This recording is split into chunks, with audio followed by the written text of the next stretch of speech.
টি-20 cricket আসার পর থেকে খেলা ক্রমশ ব্যাটারদের দিকেই বেশি ঝুঁকে পড়ছে। মাঠের বাউন্ডারি ছোট হয়েছে, ফিল্ডিং বিধিনিষেধ আরও কঠোর হয়েছে এবং ব্যাটও আগের তুলনায় অনেক শক্তিশালী হয়েছে।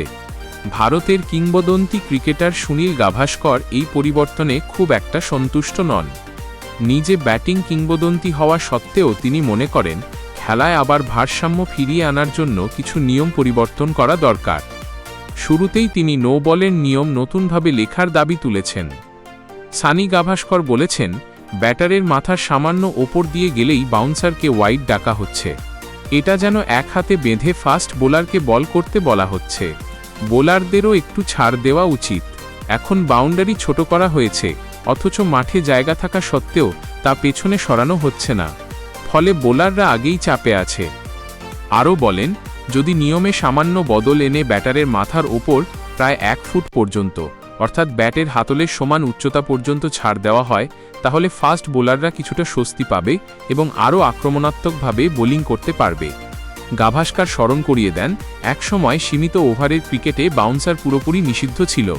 তখন টেস্ট ক্রিকেটে 9 বা 10 নম্বরে ব্যাট করা খেলোয়াড়দেরও 3 বা 4 নম্বরে নামানো হতো পিঞ্চ হিটার হিসেবে। তারা নিশ্চিন্তে বড় বড় শট খেলত, কারণ মাথার দিকে কোনো বাউন্সার আসত না।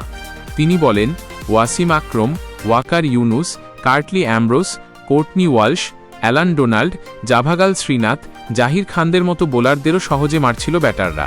পরে আমি আইসিসি ক্রিকেট কমিটির চেয়ারম্যান হওয়ার পর অন্য সদস্যদের সঙ্গে মিলে সীমিত ওভারের ক্রিকেটে আবার বাউন্সার ফিরিয়ে আনি, যদিও প্রতি ওভারে একজন ব্যাটারের জন্য একটি করে।